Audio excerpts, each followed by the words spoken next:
Hello everyone, and welcome back to the Blaise XPerience once again. You are joining us for episode 88 today, and I am your host Derreck as always. You are joining us for another State of Decay 2 episode, and this one's going to be all about Heartland. I know we talked to two of the devs recently, Brian Giammi and Jeffrey Card, about Heartland, but that was more asking them questions that we didn't know behind the scenes. This episode is still dedicated to Heartland. This one's going to be more of like the basics of the DLC itself. So we're going to talk about some of the characters, some of the story a little bit, and just kind of our experience with that. So I have some great guests I'm going to introduce in a second, but before I do that, just at the top of the show here, we have a little bit of our news like I usually do. Our next podcast is going to be next Saturday. It's probably going to be a Dead by Daylight episode. We haven't done an episode on that in a while, but if it's not a Dead by Daylight episode, then it will be another State of Decay one. And then our next stream, we have a stream coming up Sunday and Monday. We're both doing 12 to 4 p.m. That's going to be Borderlands 2. And then Tuesday is going to be 12 to 4, State of Decay 2. And Thursday is going to be our night stream of the week. We do one night stream a week now, so that's going to be our State of Decay 2 night stream on Thursday, 8 p.m. to 12 a.m. So those are our streams coming up. I can't wait to enjoy those with all you guys. And I do want to mention, too, that if you hear any sound differences in this one, I am trying out a different mic today just to see if the audio works better or worse. So definitely let me know in Discord or Twitter or anything like that if you enjoyed this version of audio better, because I'm trying out a headset mic just to see if a headset mic sounds better this time. So that'll be my first time trying that. But just let me know in the comments somewhere if you enjoy that more or you want me to go back to the old mic. But without further ado, we do have two awesome guests here with us. They were originally supposed to be on for a previous episode with Big Red, when we talked about the Choose Your Own Apocalypse in episode 76, but some things came up, but we have actually got them back here today. So first up, we have a Twitch streamer that is an amazing guy. He's one of the funniest streamers I know, and he's definitely a lot of fun to watch. You're always going to have a good time in his stream. Please welcome to the podcast, Rabbit, for the first time. Hello. Thanks very much for having me, dude. Welcome, Rabbit. Thank you, dude. Thank you. I'm glad you could come on. You know, I've been wanting to have you on for a while, and it finally worked out for us. So Definitely, yeah. I know you've been trying to get hold of me for a while, so it's it actually felt really nicely today.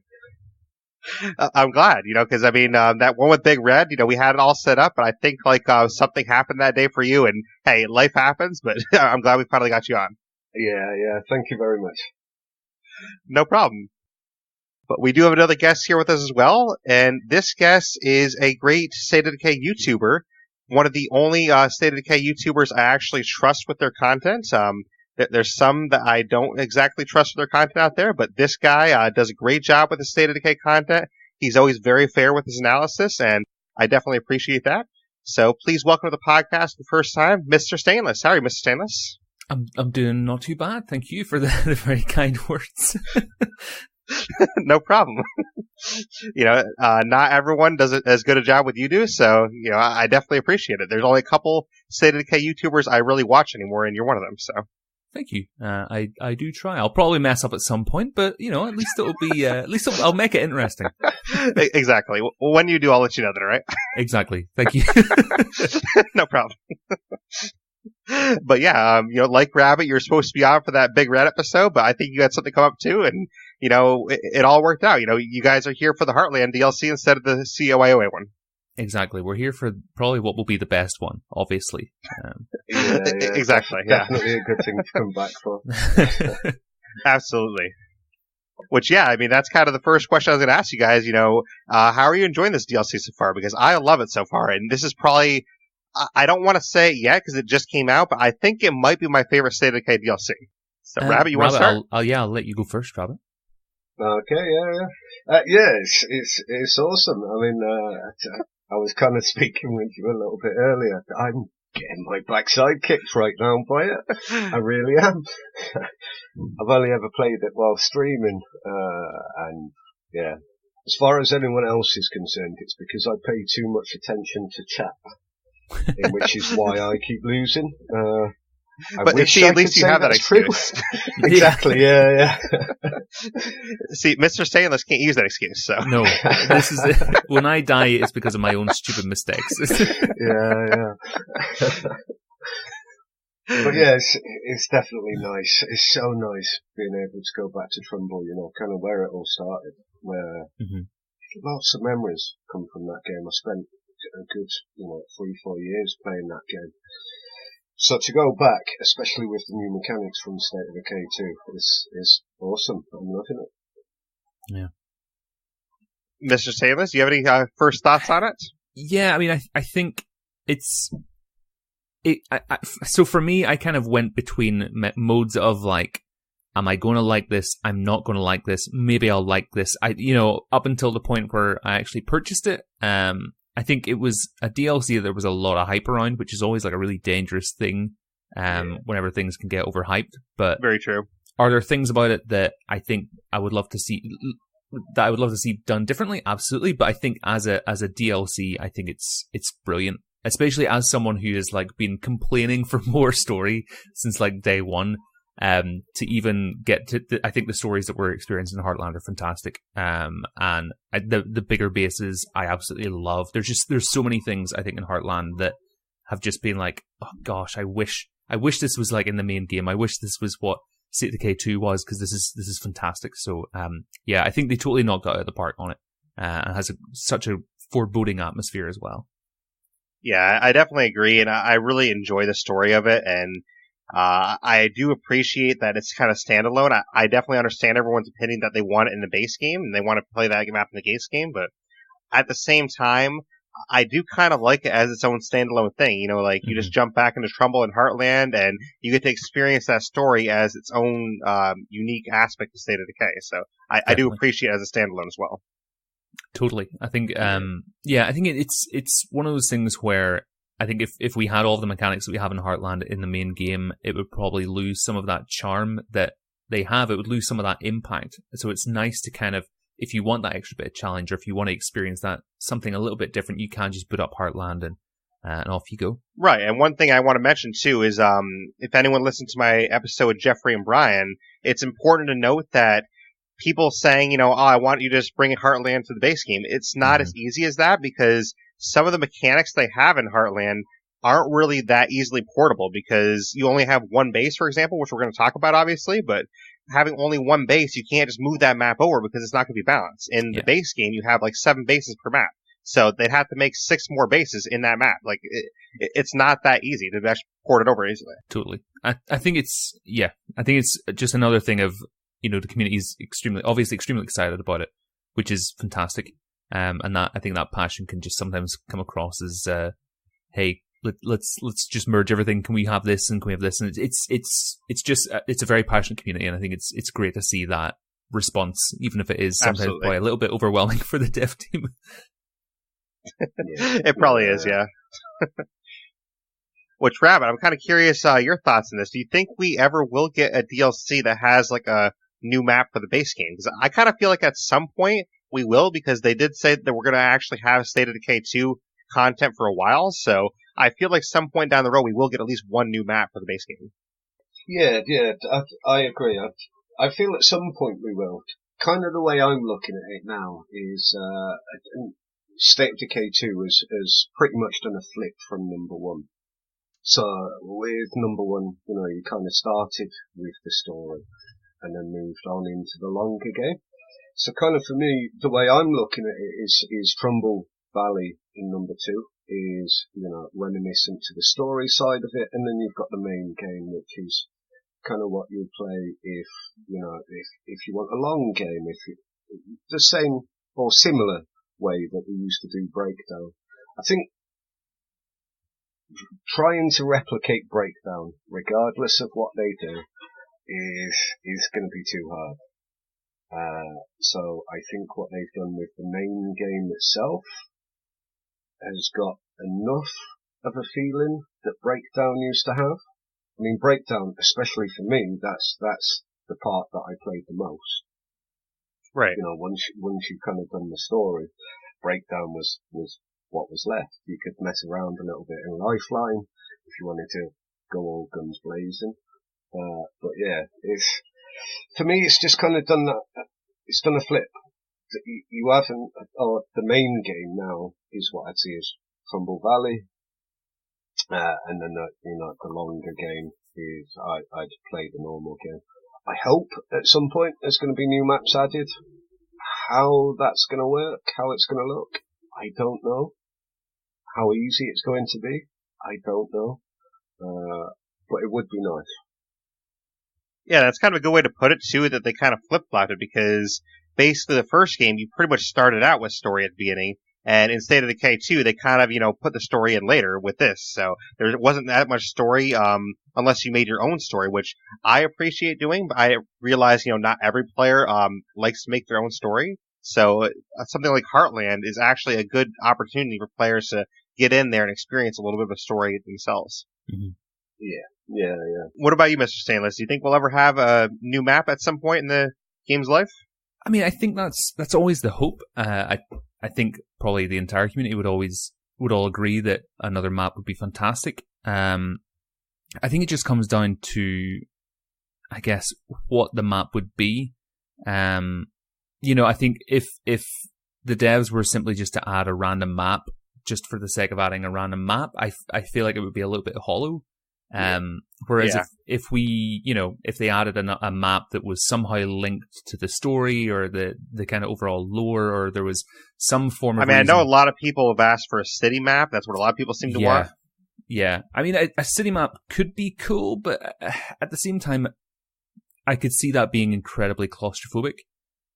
Especially Agreed, because the maps we've played in State of Decay, both in 1 and 2, have been really quite open, or that you've had a good variety of open and confined spaces. I think to have a city, which I think the dev team have said it would be like nearly impossible to do with kind of the engine and the stuff that they're running on. But I think another map would be nice. I don't think we need one yet. I think if they were able to, I think with the Heartland DLC, there's tons of playtime that's included in that. I think if they were to port the Heartland DLC map into the kind of main game map rotation, I think again that would add even more playtime to the whole thing. And I think we've got time before we need another map. I'm always going to say that I would love more State of Decay 2 content because it's a great game. I love playing it. I'm always happy for new content, but I think I would rather have meaningful content rather than them just add a map just for the sake of adding a map. Yeah, I definitely agree with that too. And like you said, I think we have plenty of time because by just spitballing, estimations here, I gotta think, there's pretty much a given that we're getting a State of Decay 3 at some point with them being owned by Microsoft now, but let's just be hypothetical here. A State of Decay 3 probably isn't coming for like another 3 years minimum. So within 3 years, you'd have to think that they have a map sometime within 3 years. I mean, it's possible that, if we do see a State of Decay 3, or when we see a State of Decay 3 coming, rather, they could do something similar than what the guys did with Dead Rising 2, where they released, instead of a demo, they released like a prequel map, where you kind of booted it up and it was like a prelude to the actual full version of Dead Rising 2. So it could be the kind of thing where if State of Decay 3 happens, that they release the new map, which is hey, here's a precursor to where you're going to be next time and why you're there. Yeah, and to me, it's not really an if. I mean, I think there's like a 99% chance a State of Decay 3 does happen, just because they have said that, this franchise is something that there's no plans of stopping, and Microsoft acquired them with the intent of continuing the franchise. So I think it's pretty much a given that a State of Decay 3 happens at some point. What's your thoughts on that, Rabbit? I agree. Yeah. I mean, obviously things happen, so I tend not to say I definitely think this is going to happen. Something might happen in the future. I'm not going to lie. I was a little bit concerned when I found out that Microsoft were taking over Undead Labs. Now I'm an Xbox player and I've got nothing against that in general. I was more worried that Undead Labs would end up getting their vision for the game taken away. I gotta admit, I've been pleasantly surprised with number 2. Definitely. Because it feels like, the devs are going in the way that they always intended the game to be. I mean, there's still stuff that I miss from number 1, but I'm liking where it's going. Yeah, I How soon definitely it see that as happened? well. I don't know. Yeah, because I mean, everything they've been doing is all stuff that the community's been wanting. You know, Yeah. Going back to Trumbull, that's something the community wanted. A harder difficulty with the CYOA, that's something the community wanted. Yeah. You know, having crossbows in with the Zed Hunter, that's something the community wanted. Like everything they've been doing since Daybreak is all stuff the community wanted. And I know some people don't like Daybreak. I personally like Daybreak, but for the people that don't like Daybreak, that was something they were already committed to at launch. So they had to fulfill that commitment before they moved on to anything else. Yeah. But I know we went off on a little bit of a tangent there, but, you know, since it's your first time in the podcast, guys, I figured I'd get some of your thoughts on, you know, the future a little bit, but. Yeah, that's But, about Heartland specifically, though, I'm curious, how much playtime have you both got in there, and have you actually beat the main story yet? So let's start with Mr. Stainless this time. Oh gosh, right. So I have not got a lot of playtime into it so far, maybe about 3 and a bit hours. And that's been with a lot of prevaricating and not doing the quest. It's kind of just been dandering about the map instead. But yeah, about 3 and a bit hours so far into Quincy's storyline. Fair enough. And I like Quincy's too. Quincy's is fun. And how about you, Rabbit? I think I've got about 20-ish hours into Quincy's, but like I said earlier, I still haven't made it past one mission, so it's 20 hours replaying the same part 3 or 4 times. So the storyline, I have no idea past a certain point. But eventually, for that mission, you're going to be the biggest expert in the world in that mission. Yeah. Hopefully. I haven't learned after 3 or 4 attempts yet. But yeah, hopefully I'll master it eventually. Well, as for me, I think beaten the game 3 or 4 times now, and I honestly don't know hour-wise, but it's got to be at least around 40 to 50 hours at this point. But basically, that's also partially because the week that Heartland came out, I was actually on vacation that week, so I literally got, you know, time in all week long. So that's part of that. But, beautiful.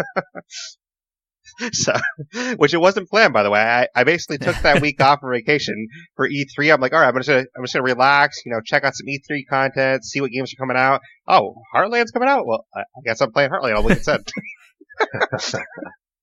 So it worked out, but that wasn't planned that way. Yeah.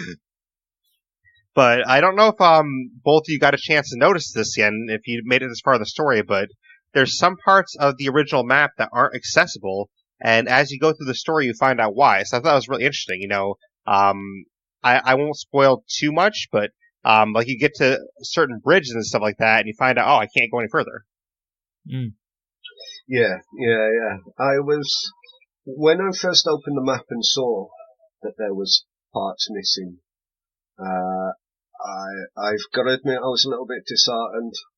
I was looking forward at checking out all of the parts, but I did get to a certain part in the story where it explains why the bridge is off. Right. Whether or not it does the tunnel as well, whether there's any, you know, set storyline behind that, I don't know. But I'm glad that it makes sense as to why it's closed off. It's not right. just I think it makes sense too. Yeah. Yeah. It's not just closed off and no one's talking about it kind of thing. You know, they've addressed it and you know, they put it in the game to give us reasons why we can't go there, which I quite like. Yeah, to me, that's the way to do that if they're going to do it, because, some games they just be like, oh well, yeah, you can't access this part of the map because well, we didn't have the time to make it, but we didn't want to tell you guys that. So some games would be like that, but like they actually put it a legit reason in the game for why those parts aren't accessible. So when you get there, Mr. Stainless, it'll be kind of cool for you to figure that out, I think. Yeah, I mean, I'm looking forward even just seeing how Trumbull Valley has just physically or visibly changed, even without even reaching the bridge and finding all the parts that have been unlocked or kind of have been, I guess, restricted or access has been restricted to. It's just been great seeing like the diner and the airplane, just the blood plague basically just infecting the map itself has been really cool. Yeah, and that's kind of what I wanted to get into next is some of the locations on the map that are different now. Did you, Rabble, we'll start with you first. Did you have any locations that you noticed on the map that you're like, wow, that's changed a lot? Not specifically that come to mind. I guess driving around the map, it threw me a little bit that there's not blockages where there used to be blockages, like burned out cars, and all that kind of stuff. They're not in the same place anymore, and it definitely makes sense that it's not that way, I can't remember the time scale, but it's set quite a while after number 1. So yeah, I honestly can't remember how much time-wise it is, but it definitely is a lot after that. Yeah, I think someone mentioned that it's like 18 months at least. Whether it's more than that, I don't know. But yeah, you'd expect stuff to be moved, and driving around, that still throws me now. Like, I'll take my eyes off what I'm doing and I'll look at chat. Still in my mind, trying to drive around it the same way I would number 1. Mm-hmm. And I end up totaling my car, going off, driving off into a ditch somewhere, or just generally blowing my car up. And how about you, Mr. Sanders? Before I go into some of mine that I noticed, what's some of yours that you might have noticed or anything? I think the biggest thing that I've noticed, and it still scares me, is the diner in Spencer's Mill. So yeah, that's one I was going to call out. Yeah, I hate that one. In State of Decay 1, one of my biggest fears was whenever a horde or that diner turned into an infestation. Because it was always a pain in the ass to clear out. Because it's a very small diner, chances are most of the infestation were usually standing outside it, and it was just a nightmare to get through. So, because of my kind of nightmares from the first game of that diner, to then see it basically turn into a literal nightmare covered in blood plague, it has just been a bit like, I think I'll steer clear of that building. I don't really like this. Yeah. No, it's cool because the diner basically became a plague heart without actually being one. So it's nuts. Yeah. It's like a giant outdoor plague heart, basically.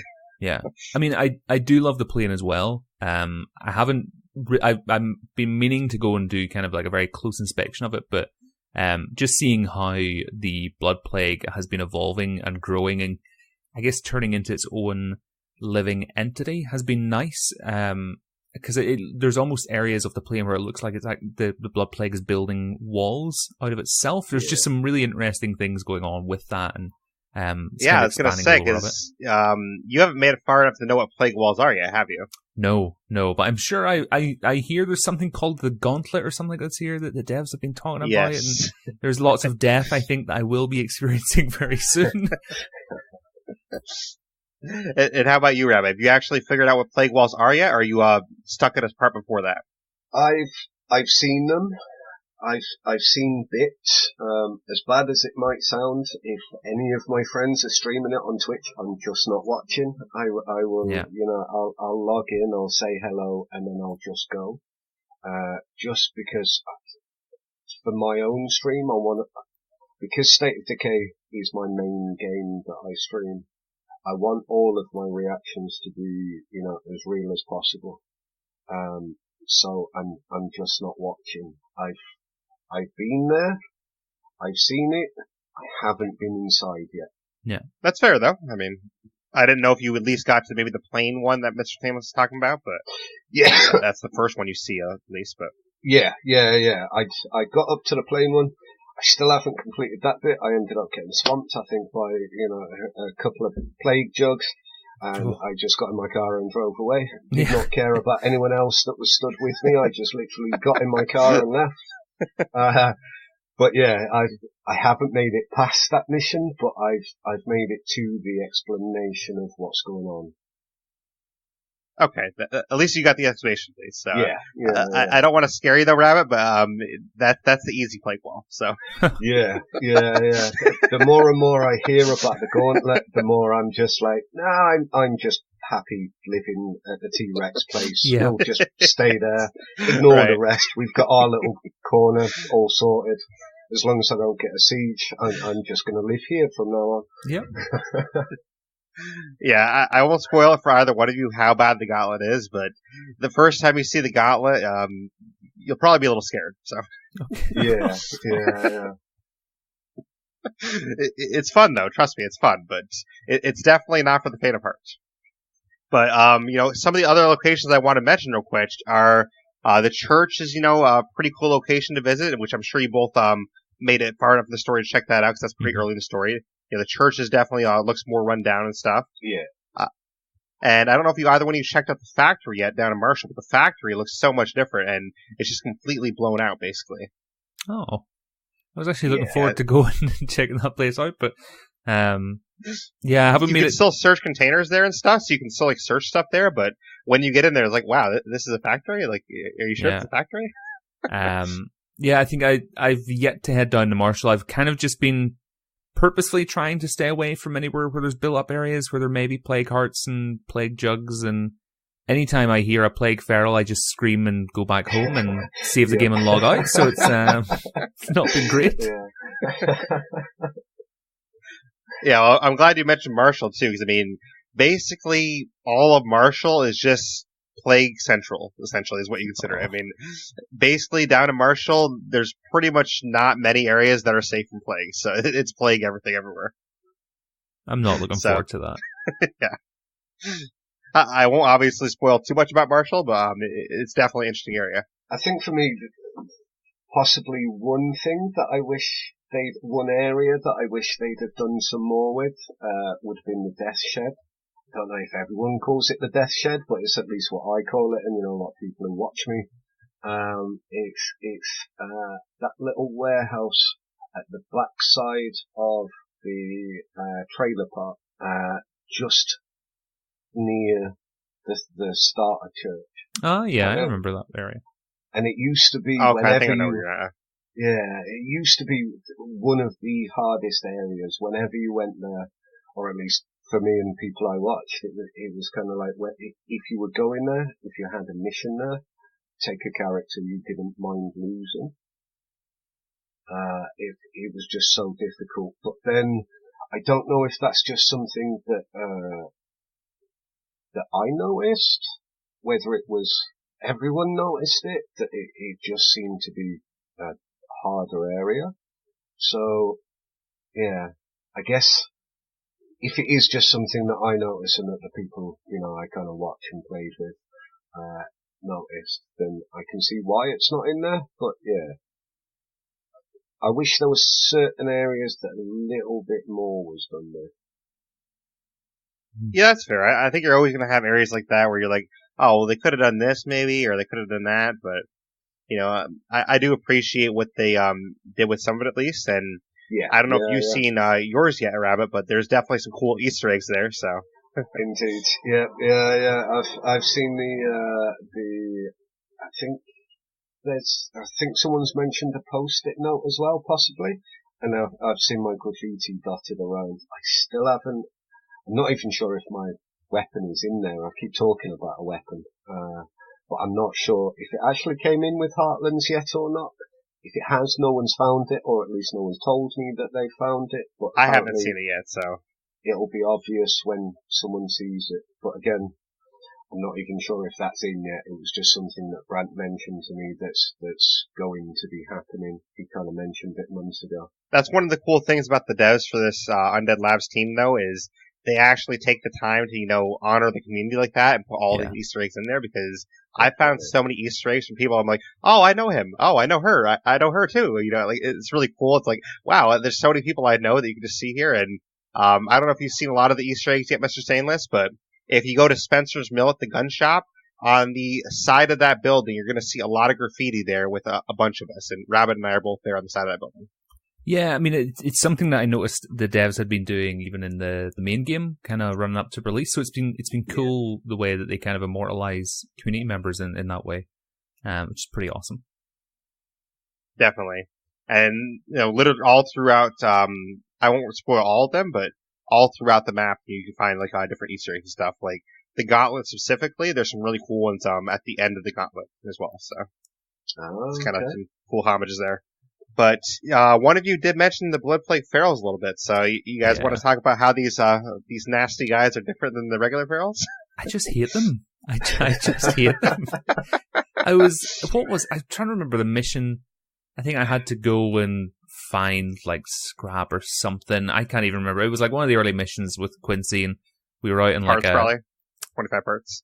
Yeah, it could have been that. It was something, or no, it was I think it was investigating the military. We had to like find, which isn't a massive spoiler. It's like one of the early missions, but you had to find like the military orders or something to find out where they were there. And it was in a factory, and there was like a little military base beside it. And I finished up the mission.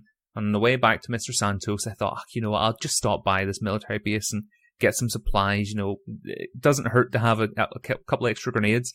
And just got out of the car, was about to walk in, and then all of a sudden I start hearing this weird noise, and I'm like, what the heck is that noise? Like I turned around, and there on the crest of the hill was a feral, a blood plague feral. I'm like, I think we're all right. I don't think we need to search space at all. We'll just go home. It's just terrifying, especially when you're first, like, whenever they first show you one. Because as standard, you try to go for the headshot, and somehow managed to get a headshot on him, and the thing fell down. I'm like, brilliant. Was about to leave when it got back up again. It's just one of those moments of, hold on, everything I thought I knew has just been thrown out the window here. This is terrifying. Please leave me alone.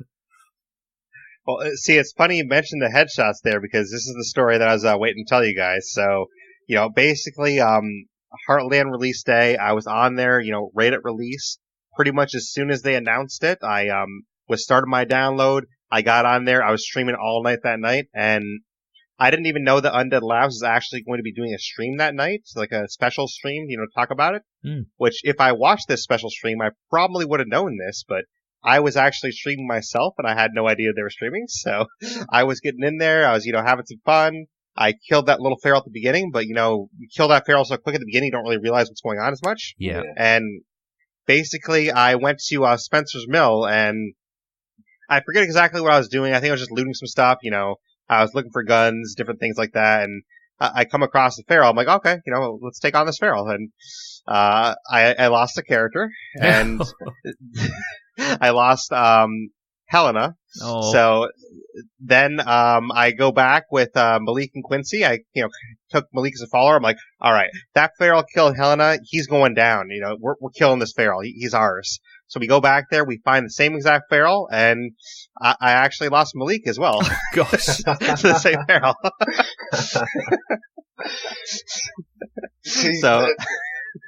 that first feral, I don't know if it's coded that way, and if it is, the devs have done a sneaky thing by doing it, but that first feral that you come across seems easy.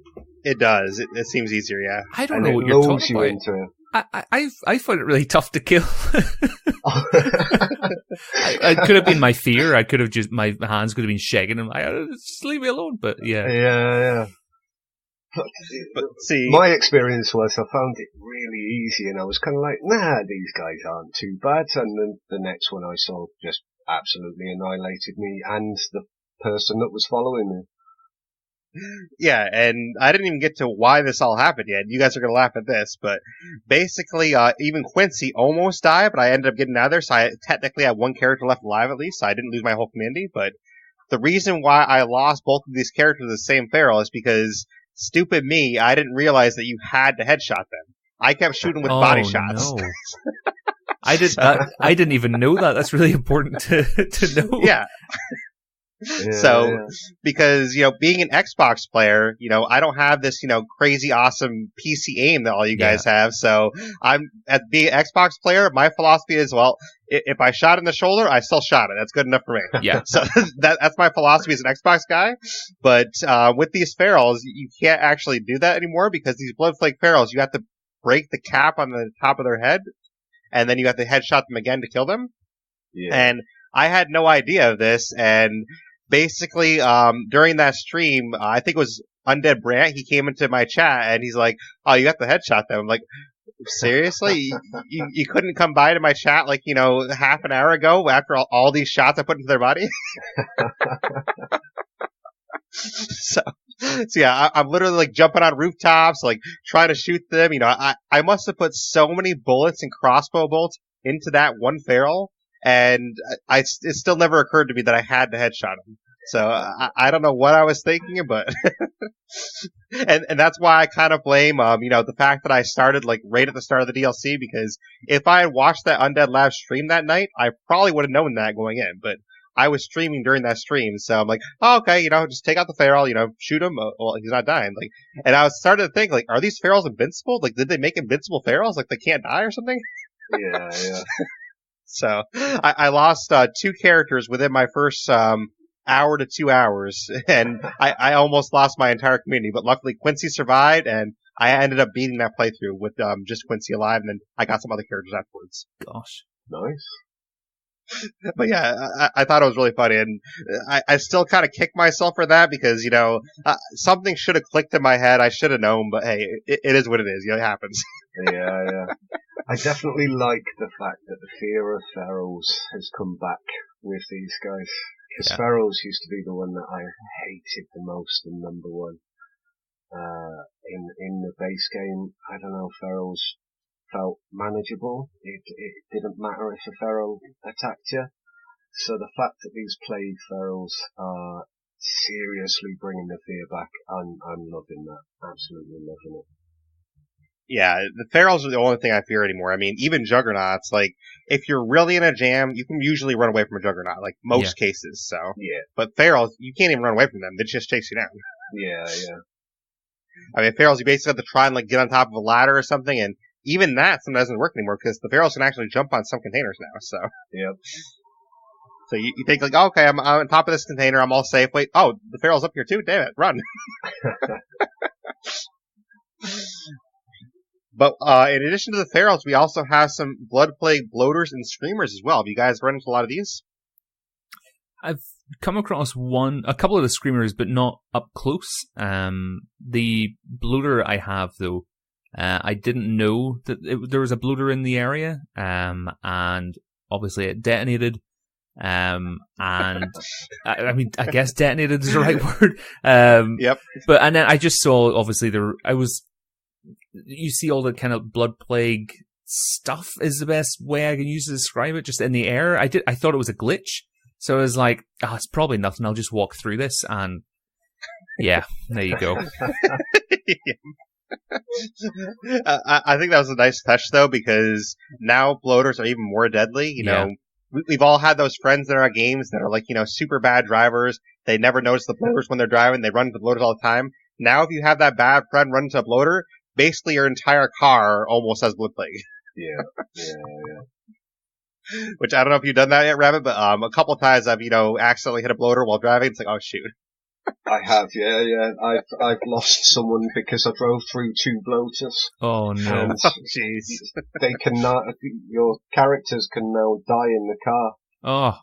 I'm sat here thinking, just like number 1, you can drive through it. Your health will get down to a certain point, but it won't get past that point while you're in a car. Yeah, that doesn't work anymore. So yeah, note to anyone out there that hasn't tried it yet: don't drive over the bloaters at all. Don't touch the bloaters. Don't sneeze on them. Yeah. And the screamers, I thought was interesting too, is they actually spit out blood plague when they scream now. So if you get too close to them from the front, you can actually get blood plague from the front as well, because they basically spit blood plague on you. I don't know if you know that, because Mel was saying this. I have never gotten close enough to see. like, I think my standard operating procedure with screamers is that if one of them pops up on the map or in the closest area, I'll just try and snipe it as far away as I can before he even gets close. But yeah, haven't even gotten close enough to experience that yet. Yeah, which I think is the standard procedure, if you're in a good spot in most cases, but like, without getting into it too much, for example, in the gauntlet, you don't have as much time to snipe them from far away in the gauntlet, so it's a little bit more dangerous. But, those are the 3 new freaks we have, because we already had the Blood Plague Juggernaut come into Nightmare, and the Blood Plague Juggernaut is still as deadly as it was in Nightmare, so now we have a whole Blood Plague family. And, I don't know if you guys noticed this at first, or if it took you a little while, but literally every zombie in Heartland is Blood Plague. There's not a single zombie that's a regular zombie. It took me a while to notice, but I did eventually notice. But yeah, it's a nice little touch, I think. Definitely. Which I think because of that, and because the increased propensity to get Blood Plague, that's why in your base they actually reduce the cost to make Blood Plague cures. So I did appreciate that touch to kind of balance it out a little more, because now you only need 1 meds and I think 3 samples to make a cure, so it's not as bad. Yeah. Because they basically figure, well, they're gonna have to make a lot of Blood Plague cures, so let's make it a little bit less costly for them. Definitely. But getting into that new base, I don't know if you both realized officially yet, but the new base, Jurassic Junction, is the only base that's actually in Heartland, kind of like you mentioned earlier. So that is the only base you can claim, but it actually works out pretty well because you don't really need another base. That base is, a pretty good location on the map for what you have to do for the story. And on top of that, the base is so big, you can basically build anything you want in that base and still have room left over. Yeah, I think it's a wonderful size of base, and like you say, because of that, there is no real need to move, because that was kind of one of the things about relocating base in the main game is that you either need more space or you want some kind of access to a different set of locations. I think with the base that you have in Heartlands, it's massive. And it's a pretty nice base as well. It seems to be pretty easily defensible as well. Yeah, I think it has some really cool touches on there as well. I don't know if you both had a chance to climb on top of the Bronto Gas dinosaur yet, but it's really cool to climb on top of him. And one of the little tricks that it's like a very minor spoiler, but if you actually have power to your base and you go on top of that Brontosaurus, as you go over his neck, it'll actually roar if you have power in your base. So that's really cool, actually. Yeah, which is pretty cool. I didn't know that.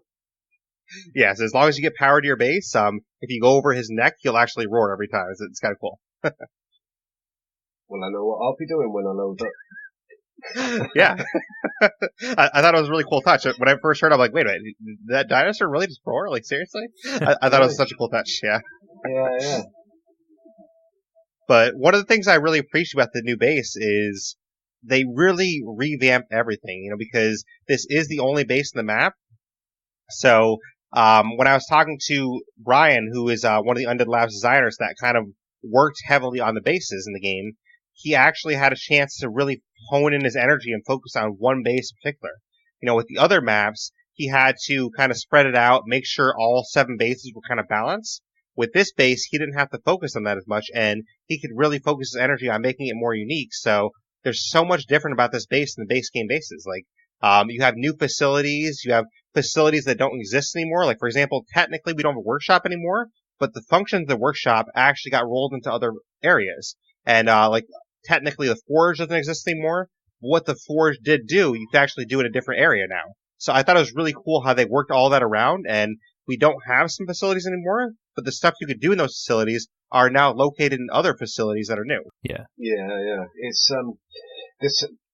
I still haven't spent a great deal messing around with the bases too much. I saw the area that gives you automatic power and water. I think I built that, and that's pretty much all I've looked into so far. It was just, age-old habits, get power and water, and then everything else will kind of fall into place when it's needed. Now I've played through that same part about 3 or 4 times. I know what I'm doing up to that point, so I can spend a little bit more time on the base, hopefully. You can definitely tell that more effort has gone into this base, and it clearly shows. I'm loving the size of the base, the location, and it was always an area that, from number one, it was kind of like this would be a good little area if only. And all of those if onlys that I kind of said to myself, it seems like they've been envisioned by someone else as well, and he's kind of put them into play. Yeah, another thing I want to mention about the base too that I thought was really cool is each character that you recruit in Heartland, they all have their specific base upgrades unique to them. So what they did in Heartland is the 5th skills for each character, they're all new 5th skills, and each 5th skill actually attributes to a certain base upgrade. So you might have, Keisha, she upgrades to Demolitions Lab, or you might have Diana, who upgrades, gets you a fabricator shop. You might have, the doctors that upgrade your medical facility a different, 2 different ways. So each character has a specific upgrade to that character, and I thought that was a really unique touch because then it kind of, puts more meaning on the characters, in my opinion, because say, Brock has this upgrade that I really love. Well, if I recruit Brock, I can keep that upgrade, and, you kind of favor characters a little bit more because you like their upgrades that come with as well. Totally. I think that's been a really cool mechanic that they've added in, where I guess there's a more meaningful repercussion to recruiting characters to your base, and it's that quite cool thing of like actually going out into the wilderness or going out into the map and actually finding somebody that has the expertise that you need, which I thought was really, really quite cool. Definitely, yeah. And did you guys notice any particular upgrades that you enjoyed so far, or did you not get a chance to check out the bases too much? I know Rabbit said he didn't get a chance too much yet, but how about you, Mr. Stainless? I haven't. Well, actually, one of the things that has been a kind of knock-on effect of kind of having these experts is that I'm scared to build anything in the base, because it's one of those things where obviously I've just found Keisha and I've recruited her to our base and she's making some lovely explosives for me, but I would love, your kind of habit is to, all right, we've got a base now, we'll build all the things that we need and make it all self-sustaining and stuff. Now what has happened is that because I don't know what experts I might find, I don't really want to build anything in case I need to build something for them, and I don't want to take, real estate away from them and all this kind of stuff. So that's one of the things I'm finding, is that I'm more cautious about building because I don't know who I might find next. Definitely. Yeah. And I get that sentiment, but, playing through the story 3 or 4 times, I didn't specifically get a chance to look at the base in depth yet. That's definitely going to be like a whole episode I do at some point. But from what I've noticed so far, I don't think you really have to be that cautious, because the characters you recruit, when you recruit them, the stuff that they upgrade, you almost, as far as I can tell, you always have the room to build whatever you want. Like, for example, there's 2 different doctors. If you notice in your medical tent, there's a medical tent expansion. The 2 different doctors, they give you one gives you one medical tent expansion, and the other one gives you a different kind. So basically they have like areas set aside that they already upgrade anyway. So I think there's enough room in your base to basically build all the stuff that they offer. That's pretty cool. Cool. Yeah. And for example, like one character upgrades your kitchen, so they basically made ways to, okay, this character upgrades this character can build something that goes in a new slot, this character builds something that goes in a new slot. So I think they actually worked it out to where if you really wanted to build all their stuff, I think you can. I haven't officially tried everyone yet, but as far as I can tell, I never had a problem like, oh man, I can't build this because this person had, this already built. So I never had an issue yet, but I can't say 100% with certainty that you can build all of them, but I know you can at least build most of them in the same base. Yeah. I mean, there's tons of room in the base. It's just me being way too cautious. I get that, yeah. Yeah, you meet some pretty cool characters too, so you definitely want to check out all of their stuff. But that's kind of a good segue first to get into the characters. So, what kind of characters did you guys see so far? I know technically you guys have obviously seen Quincy, you've obviously seen Helena, and you've obviously seen Malik. So for anyone at home that doesn't know, there's 2 different stories that you can play through, and they are in the Santos storyline, which you're trying to find Ray Santos. Quincy and Helena are the duo that you start with. Quincy's basically an ex-con, and Helena's a cop. And the first character you meet in the storyline is like right at the very beginning of the storyline. It's called Malik. He's like a friendly neighbor, and then the story kind of branches out after that. So, did you guys have any characters you wanted to call out after those three? Start with Rabbit. I think the only character that stands out to me is Isby. Isby is so much fun, yeah. Isby is so quirky and crazy. I love her. Definitely. It's cool, too, because I love how much personality they gave her, which I don't know if you've seen her yet, Mr. Sandless, but she has such a personality, and technically the stats of the character, her stats aren't the best, because there's some things she can't specialize in, like I think fighting she can't specialize in because she has a bad trait on her, but she's so unique in her personality that it makes you really confident to play as her anyways. Like, screw it. Isby's confident. I'm confident with Isby. Let's do this. Definitely. Yeah. Have you seen her yet, Mr. Stainless? I haven't found Isby yet. I've just recruited, I think whenever I left, because much like Rabbit, I kind of only play it when I'm recording a new episode of it. So I've just finished recruiting Keisha, who was thankfully quite excited to come back to our base, and I was very happy to have her because I was like, I really need more people. What if I die? So, very glad to have her back in the base. Yeah, Keisha is definitely a great one as well, and I've recently started getting to speedruns of Heartland. I just was trying it out for the first time this week, and Keisha, in my opinion, is a crucial character to speedruns because she gets to make you all those bombs and everything, and that is really handy. So, to me, Keisha is one of the most crucial characters in the game for speedrunning. And what's cool, too, is she's actually one of the couple of unique exclusive characters to a certain playstyle, or storyline, I mean. Because obviously you have Quincy and Helena that are unique to the Santos storyline, and then the Wilkerson storyline you have Larissa I always mess up her name. I think it's Larissa, I think it is, but and then you have Aunt Fee as well, and those are unique to that storyline. But on top of that, there's two other characters that are unique, and Keisha cannot be found in the Wilkerson storyline. Wow. And vice versa.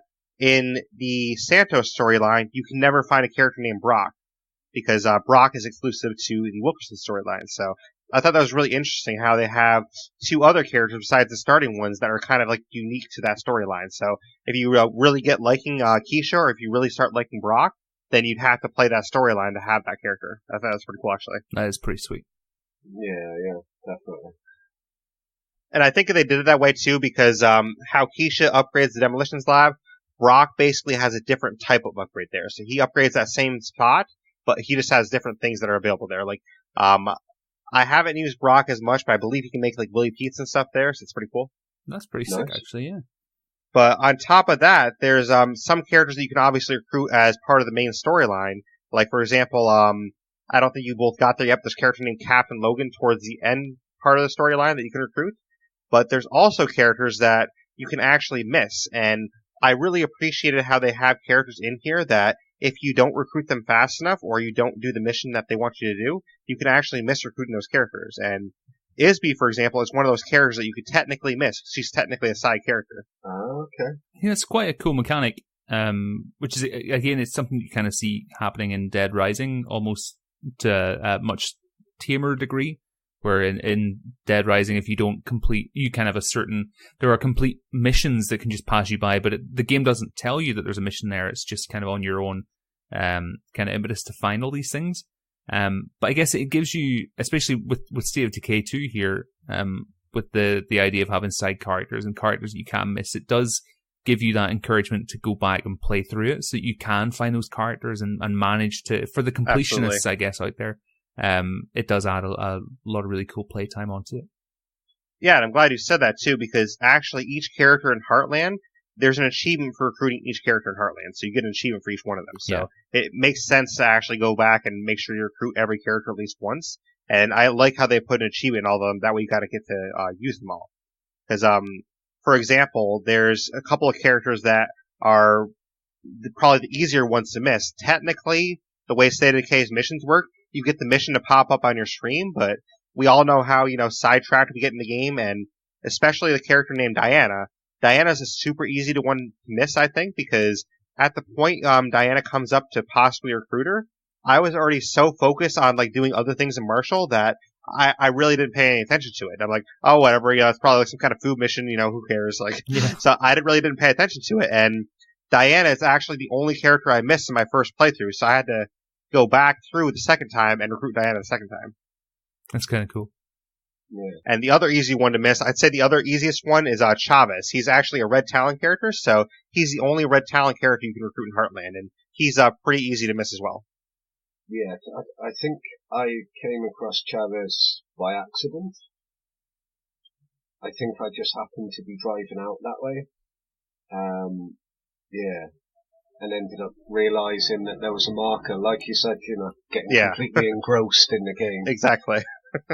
Just realised there was a marker and managed to stop by and check him out. Yeah, and I really like that too. And, one of the other things they do with characters too, like, speaking of, interesting ways to recruit them, there's actually one other unique way that they do the recruiting here too. And it's not like a gigantic spoiler, so I'll say that Vic and Isaac are the two doctor characters you can recruit, but you can only recruit one at a time, and I won't spoil how their storyline goes, but basically there's a story with those two characters, and you'll find out in their story why you can only recruit one of them. So basically you have to decide which one you want to recruit.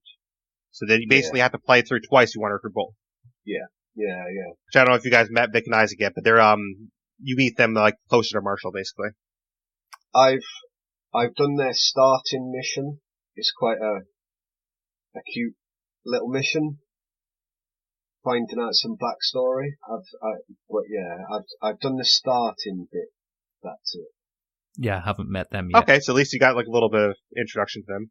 Yeah, they're basically down on the factory part of the map, so they're close to the factory, basically. Cool. But just going through the list of characters real quick, for anyone at home, the characters you can get in Heartland are Diana, Isby, Quincy, Helena, Malik, Larice, Aunt Fee, Brock, Keisha, Vic, Isaac, Chavez, Captain Logan, and the one character I didn't really talk about much because I always forget about this character is Reba. And I think I always forget her because she seems like she is recruitable very late in the game, and she's another one that's kind of easy to miss because if you're not paying attention late game, it's like, oh wait, there's a character that wants to be recruited? Okay, hold on. I think that's something that Undead Labs do really great in State of Decay 2 as well, is that kind of almost bombarding you with options. I say bombarding you, not maybe that ferociously, but giving you plenty of options and then giving you the choice of, all right, listen, you could go and save this enclave, or you could go and hire this person, or you could go and get food, which you need, but we're not going to tell you which one you've got to do. It's kind of up to you to figure it all out. So it's kind of cool to see that persisting in Heartland. Only, hey, look, if you don't go and do this thing, you may not get this person that could help you and your base kind of upgrade to get the materials you need and desire, I guess. Yeah, I think that's really cool, and I like how they have options like that for you, because having all those options, it really puts it in the player's hands to do what they want with the story. Maybe you don't want to recruit Reba, maybe you never want to recruit Diana, and you just want to play through the story without ever having those characters, and that's an option for you. You don't have to get them. So I think it's really cool that you can, kind of pick and choose who you want to actually use. Definitely. So yeah, we kind of talked about the characters and the base. So now we can kind of talk about the story a little bit. And I know you both haven't played through the end of the story, so we won't spoil the story completely, but there are two stories, and I know we've all played the Santos one. I know you both haven't tried the Wilkersons yet, but for anyone at home that doesn't know anything about it, the Wilkerson story is basically Larice and her aunt are looking for Larice's dad, and you have to play through that story and try to find her dad, and you get to find him at some point. I'll say that, at least you do find him at some point, but I won't say what happens in that storyline. It's kind of a cool twist, that is different than the Santos storyline. And you get to, see the Wilkersons compound, and it's pretty cool, actually. But the one that we've all played is the Santos one, where you get to find Ray Santos. So was it any nostalgia feeling for you guys seeing Ray Santos? He hasn't got his Hawaiian shirt on. Well, he's not in Hawaii anymore. It didn't feel like Ray. Oh, sorry, Ray. We meant to say Raymundo Santos. Sorry about that. Because he's very specific about it. So. Yeah. But yeah, I thought it was cool seeing him, and I think it's cool how he's like the leader of that little team now. Yeah. I think one of the things that I find interesting about the Santos story is actually just Quincy's reaction to all of it. It's something I find a little bit like. I find myself kind of talking to Quincy numerous times, being like, Quincy, mate, what are you actually talking about? Because he's so friendly towards Santos, and then whenever you drive away, he keeps saying about, I don't think we can trust these people. And it's like, Quincy, you can't be living like this. You gotta trust someone in life. But I think he's just an old softy at heart. Which is why I kind of love Quincy. I love how he talks about Lily Ritter. He's like, oh yeah. I know Lily. It's like, okay. Well, it's Lily, and you kind of feel like he kind of fathers Helena a little bit, and I think there's just a lot of nice little nods, nice little intricacies to the character in the story. Yeah, did you guys, by the way, find that dynamic kind of weird? Because I thought it was really weird dynamic where Quincy basically seems like he's the cop almost to Helena, but Helena's supposed to be the cop. So it's like, what? But I suppose it's also that kind of thing of like she's a young rookie cop kind of thing, and he's this old seasoned crook that's like, I know more, but I know more about the law than you do, kid, because I've broken more of them, probably, kind of thing. Yeah. I still find it kind of weird though, because I mean, like, you think that she'd have like a little bit more oomph and backbone in there, but she doesn't seem to have much backbone at all. So no, he basically just walks all over her the entire time, as far as I can tell. So, but hey, I mean, she seems like a cool character though, at least. But I don't know. I was just expecting a little bit different when I first picked them. I'm like, okay, it's gonna be an interesting dynamic where she's the young cop, she's gonna like try to boss him around. Maybe he's probably not gonna take it, and no, you really don't get any of that. It's basically him bossing her around the entire time. Yeah. But that Santos storyline. So you obviously find Ray at some point, and you have to do some tasks for him. And Keisha is obviously part of his compound, and eventually you get to recruit Keisha, and she kind of comes back with you because I think she kind of is just sick of being with that clan. And she's like, oh, well, I kind of like you people better, so I want to jump with you people. Yeah. Which is nice. I did think that was going to cause some form of rift, but Ray was very polite about it. I was like, okay, we don't have to kill these people later. That's going to be fine. Which is good. So yeah, I did like though that even with the Santos storyline, you're still getting a little bit of the Wilkersons kind of popping up now and again. It is frustrating to know that family are still alive. They're just a pain in the ass, but It's good to see that kind of little bit of State of Decay lore still going on. Yeah, they're definitely still alive and kicking. You got Nat up there, you got Brock working for them, so they definitely still have some people working for them. Yeah.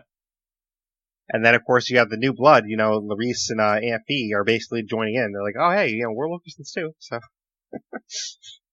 so it keeps continuing. But with the Santos storyline, after you meet Ray and you recruit Keisha and stuff like that, then the storyline kind of kicks into a different area where you're meeting Captain Logan, and you go talk to Captain Logan. You find out more about what's been going on in Trumbull Valley, basically. And I know you both haven't gotten too far in this. I think Rabbit's at least gotten to the point I'm talking about, but basically you meet a doctor, and the doctor, it's Dr. Hoffman is her name, and she kind of tells you a little bit more of, okay, this is what's going on, this is how you actually defeat it, and she basically tells you how you defeat these plague walls, and there's an interesting new mechanic, which isn't that big of a spoiler, so I'll say that the new mechanic you can actually do is bloaters, you can actually harvest their blood plague glands now, so basically if you headshot a bloater, or if a bloater's laying on the ground, you can actually do this action called harvesting a bloater. It harvests their poison gland, and you basically use that poison gland to defeat the blood plague walls. And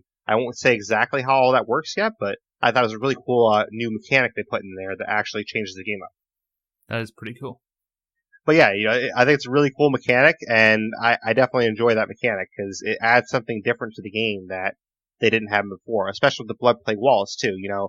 I never expected when we jumped in this map to see something called a blood plague wall. Yeah. I never expected to harvest bloaters, and I think it's really cool how they reinvented things like that. Definitely. I mean, it's great to see them kind of expanding more on what the blood plague actually is, because I think that was one thing that as time has gone on, it's something I've kind of thought about more, is like, well, what the heck is the blood plague? You know, is it a viral disease, or what is this thing? How did it become created, and how did blood plague hearts even become what they are? I think it's great to see them kind of equally having fun and exploring their own lore a little bit more too. Absolutely. Did you enjoy the advancing the blood plague rabbit? Did you kind of enjoy how that they sort of changed that up a little bit?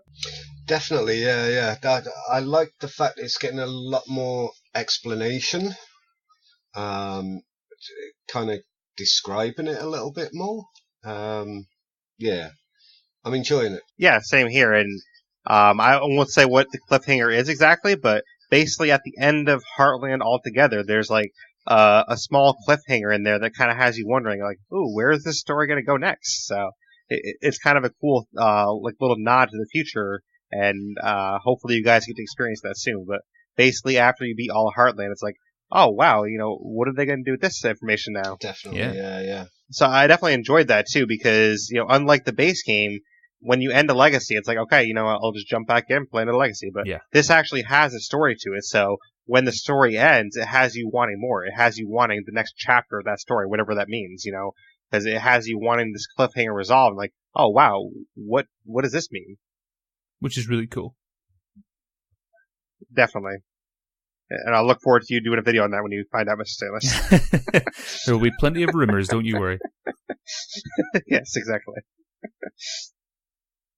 But yeah, we can't really spoil too much more of the story because you know, I know you both haven't gotten to the end of it yet, and I know some of the audience might not want the ending part spoiled. But basically, you know, you find that first plague wall, which is the plane, which we've mentioned a little bit, and you figure out how to deal with that with Captain Logan and Hoffman, and pretty much after that is you have to take on the gauntlet. And I won't spoil what the gauntlet is exactly, but let's just say, you know, the plague wall at the plane is basically like, you know, the gauntlet on, you know, easy mode. So, and then the first wall of the gauntlet is where it starts to kick up a notch, and by the end of the gauntlet, you know, you're basically wishing you were in Nightmare again.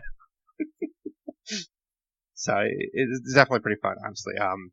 It takes a little getting used to, and, you know, it takes some finagling how to make it through there alive, but, you know, after you die a couple times, you should be able to get the hang of it. And then the Wilkerson storyline, I will say, too, that basically the ending of both storylines, they both converge to the same point. So if anyone was worried about that, I will say that sort of the end portion of the storyline converges to the same point for both of them, which I think is cool because, you know, you don't want to miss like a major story part by playing one of the stories and not the other one. So I think it was really cool how they have like the beginning stories are different, and then after that it kind of converges to like the kind of end game story. Totally. So next up, kind of the last thing we have to talk about for Heartland is some of the achievements, and there's a lot of cool achievements in here, and I don't know how many you guys have hit yet, but the only one I personally have yet is the one called Playing Doctor. And that one is just kind of a time-consuming one. It's not hard to get, per se, but that one you have to heal 100 of your community members with blood plague cure. So basically you have to actually get 100 community members, you know, have partial blood plague first, and then you have to cure them. So it is a time-consuming one, and that's why that's the only one I don't have yet, but it's not exactly hard to get. So I will be getting that one soon, but that's not like one of the hardest ones to get. This is actually... They do have ones... This is actually the first time I've seen the achievements. I tend not to look at them until, you know, I've finished at least one playthrough, because sometimes you can get stuff ruined, you know, spoilers in the achievements. But this is honestly the first time I've looked at them. It looks like, I mean, the heal thyself and then playing doctor as well. Yeah. That looks like it's going to be a challenge and a half. Yeah, it's a pretty big grind. The heal thyself one is a little bit easier because that one's healing yourself 100 times. So, you know, you're going to be able to heal yourself a lot faster. But the one where you have to heal your community members, that's a little bit more of a pain in the butt because basically you have to make sure your community members get a little bit of blood plague, and then you have to walk over to them and hand them a blood plague here. Yeah. So I have that about like 25% of the way through, so I have to do it like 75 more times. But. Yeah, I think there's some cool little achievements in there. Some of the achievements are like easy enough to get. Yeah. Like some of them are just like, you know, join a Heartland multiplayer game or host a multiplayer game or complete a multiplayer game or whatever like that. But like you say, some of these, what's great is that there is such a variety of skill levels, I think, almost in the achievements themselves. Because I think there's an achievement for getting the echo weapons as well, right? Yeah. It's like get all 6 of There those. is, and I'm glad you mentioned that one, because that is not only the hardest achievement in Heartland, that is the hardest achievement in all of State of Decay to get. Yeah. Right, okay. And you want to know why? Isn't it? You have any guesses why that is? You've got to get all 6 in the one playthrough, right? Correct. That is why it's so hard to do. Okay. And what makes that a little bit more perspective for you is, and Undead Labs, if you're listening, please change this, because this is all dependent on RNG. This is not based on skill at all. There's no skill to this. Like, you're gonna find all 6 weapons at some point if you just, grind it out. So, like, it's not about grinding. Like, heal thyself and playing doctor, that's about grinding. I'm fine with achievements that you grind for, which a lot of people are, and that's fine. Or achievements that are skill based, that's fine too. But this is literally an achievement that is completely RNG based. And the biggest problem with the achievement is I mapped it out on the Heartland map. There's only 15 locations that you can actually find echo weapons in. Technically, there's only 14 because one of them is always grayed out as you can't search it. So basically, you have 14 locations to find echo weapons, right? In those 14 locations, you're not always guaranteed an echo weapon at each location. So you might have less than that. And in those 14 locations, you usually only have a max of 1 echo weapon per location. Mm-hmm. So you're probably looking at, if you're super, super lucky, a max of 14 echo weapons in one Heartland map. But what you have to remember, too, is you have to take all those locations and you have to get 6 different echo weapons out of that 14 drops. Yeah. And like I said, you're not going to get all 14 to have you drop. For example, during one of the Decay Fest streams, I actually had Undead Jawa at my stream. I literally found 8 echo weapons throughout my entire game. Do you know what the odds of finding 6 different weapons out of 8 is? Like, that's astronomical odds. I mean, that's almost impossible. Yeah, I'm not looking forward to that achievement whatsoever. I've found 1 so far. Yeah, I've found all 6 of them multiple times, but the problem is it has to be in one playthrough. Because Jawa at first thought it was cumulative, but it's not. It has to be in one playthrough. If it was cumulative, that's not a problem at all. You find them at some point, and that's perfectly good. But it's not cumulative. It's all in one playthrough, and that's the biggest problem with it. And for me, I actually started doing playthroughs where I literally just jumped into a Heartland game, went and searched locations. If I didn't find it, I canceled the game, started a new game. I literally started doing playthroughs like that where I just searched for the achievement, and it actually took me 7 tries to get the achievement, guys. So 7 tries. I better get strapped in then for a couple of playthroughs of Heartlands. Yeah. And Jawa told me an unfortunate story of, unfortunate player of State of Decay, which I definitely feel bad for this guy, whoever he is, but there's one guy out there, it took him 13 tries to get the achievement. That's mad. Yeah, that's not good at all. I definitely feel bad for them. I'm lucky it didn't take me that long. It took me half the tries, but for it to take 13 tries for one guy to get the achievement, that's not a good achievement at all. So, Undead Labs, if there's any way for you to, fix this achievement, please fix this, because it's definitely not fair to the State of Decay community, in my opinion. I mean, this is not an achievement about grinding. It's not about skill level. It's literally just, oh, well, are you lucky today? Oh, you're not lucky today. Sorry, dude. Play again. Yeah, to me, that achievement sounds like it looks good on paper until you're actually in the situation. Because, like, hearing about it, I'm kind of like, oh, that sounds like quite a challenge. Actually, that sounds interesting. But I can also imagine being in a game, playing it for a while, really liking this playthrough, and then not managing to do it, or getting 4 out of the 6 or something. So yeah, I can definitely see why it would be annoying. Yeah, and where it gets really frustrating for you too, Rabbit, is when you need like 1 gun left. Like, say you need the Echo SMG, for example. That's the last one you need. You find like, oh, I found 4 Echo shotguns. I found 5 Echo Assault Rifles, but I didn't find the one gun that I needed of the other type. Like, it's so annoying and so frustrating when it's like, I have 3 of these, can't I trade in 3 of these for one of those? Like, so, it really annoys the hell out of me. And honestly, out of my entire time playing State of Decay, that is what annoyed me most out of my entire time playing State of Decay. So there's nothing in the game's history that has annoyed me more than that. And that achievement is just so frustrating as an achievement. But, if what I did say on my stream, though, as well, in, Undead Labs' defense, if that's the biggest complaint I have about the game, that's not that bad. So,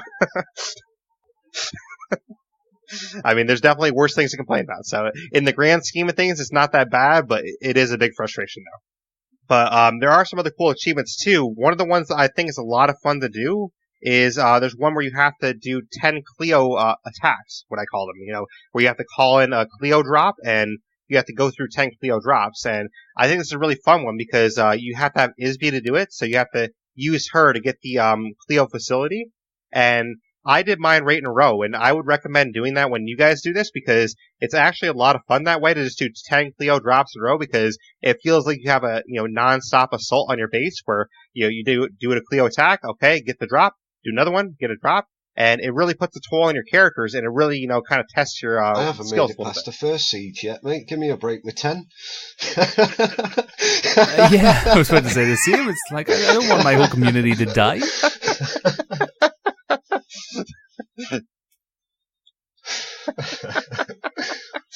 Maybe eventually. Yeah. That definitely looks like it's going to be a challenging one, especially for me. That first siege is where I've died every single time. I lose one of my main characters, and I'm just like, I'm done with this one. Well, I will say, Rabbit, that some good news for you is that one siege you got in your base, toward of midway in the game, that is the only siege you ever get in your base unless you do the Cleo attacks. So you don't ever get ambient sieges, the base game. You never get an ambient siege. That's the only siege you ever get is that one siege. The only other time you get a siege is if you call in a Cleo attack. So if you find a way past that siege, then you're good. Yeah, I think I'm probably just going to call in 3 friends to come and help me get past this one siege. And by help me, I mean I'll stand on top of the T-Rex while they sort it for me.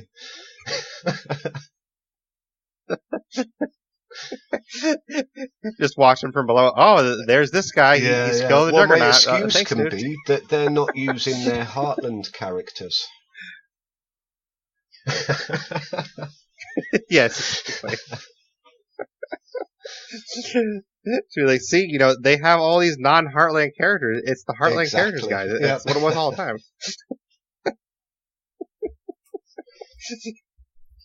Just don't use Chavez during that, though, because then your chat's going to be like, oh, you have a red talon, though, so...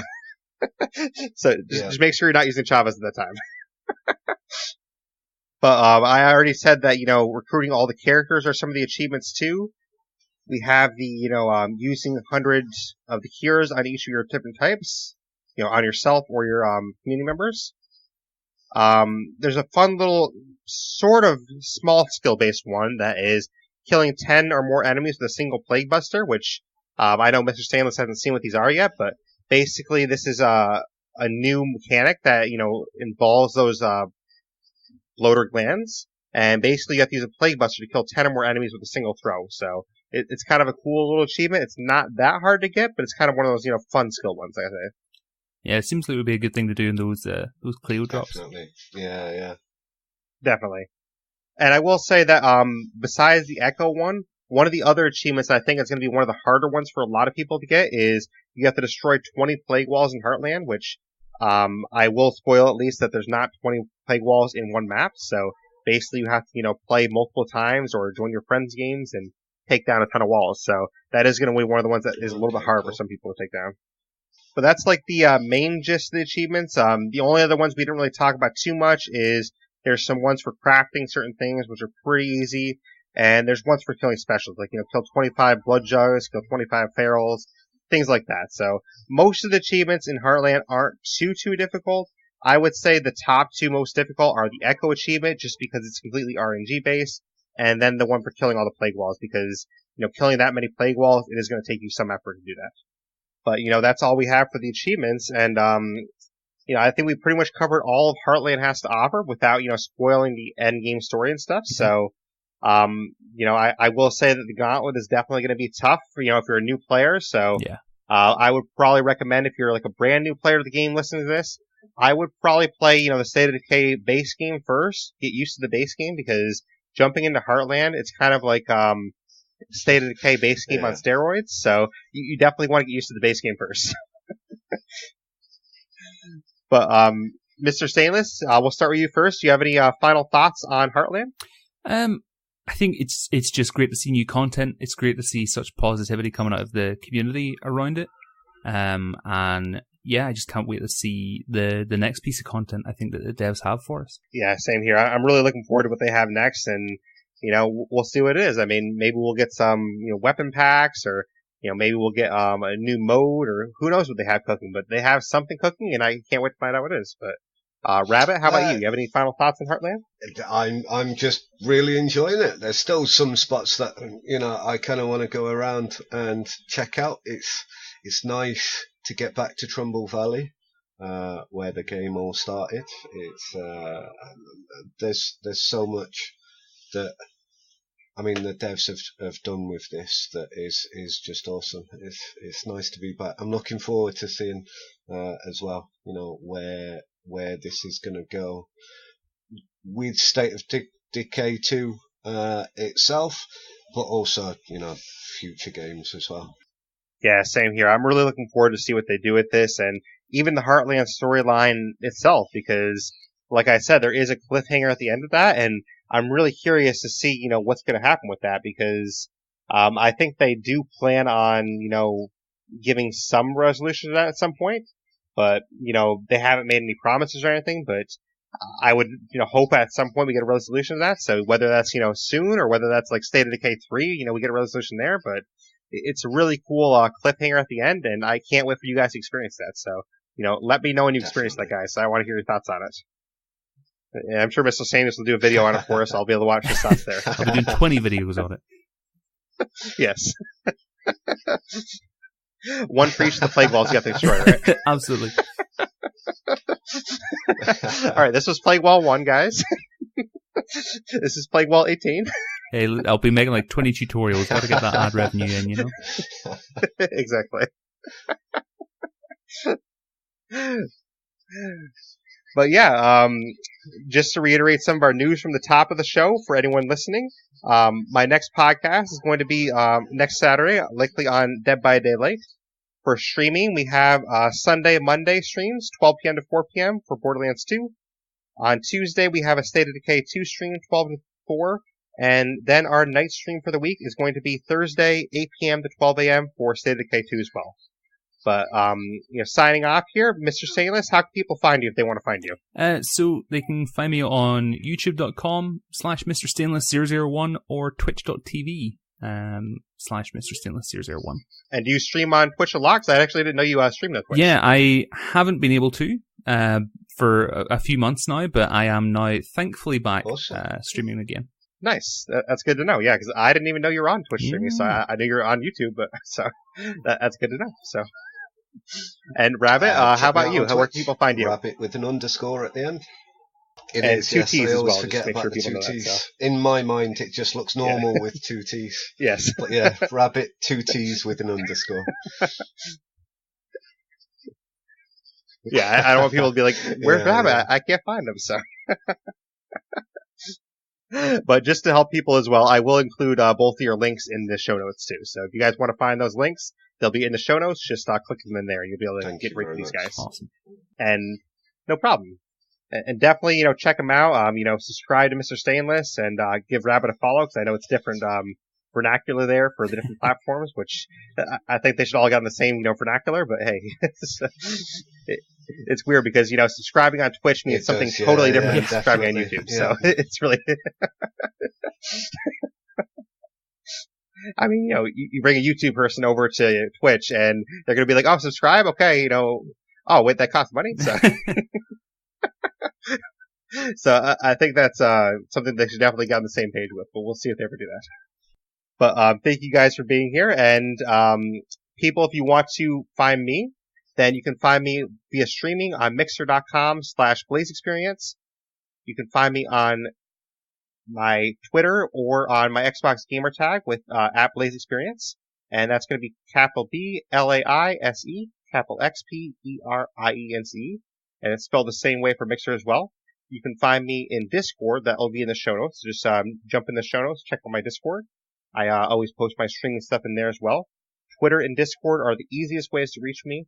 I technically have a YouTube, but it's only used to repost the episodes that you're hearing now. So that's just another way for you to hear the episodes if you want to hear that. But besides that, I don't really utilize my YouTube too much yet. Maybe in the future I'll do something else with it, but right now it's just basically the spot to repost the episodes. So if you comment on YouTube, I will get back to you, but it's going to be a little bit slower because I don't check that as often. If you listen to the episode, you obviously have a way to find it already, but if you want other ways to find it, then it's on Stitcher, it's on Spotify, Google Podcasts, Blueberry, Podbean, of course iTunes, and many of the directories. So if you literally just type into your search bar the Blaise XPerience, you will find it somewhere, and just find it on whatever platform you like best. If you are someone that doesn't like apps, then in my Discord I have a special channel that has direct download links, and you don't have to actually use the app for that because they're all direct download links for every episode I've ever done. So if you just click on the episode you want to download, you can literally download the episode right from my Discord, and you don't have to use an app. So if you are someone that doesn't like apps, that is another option for you. But Rabbit, thank you for being here, and Mr. Stainless as well, thank you for being here. I really appreciate you guys coming on, and it was nice to finally have you on here. Yeah, thanks for having us. We'll have to do it again sometime too, after you guys beat Heartland. We'll see your thoughts on it. Alright, thank you both, and thank you to our audience as well. I hope you enjoyed this episode, and we will see you next time. So thank you for listening to Blaise XPerience.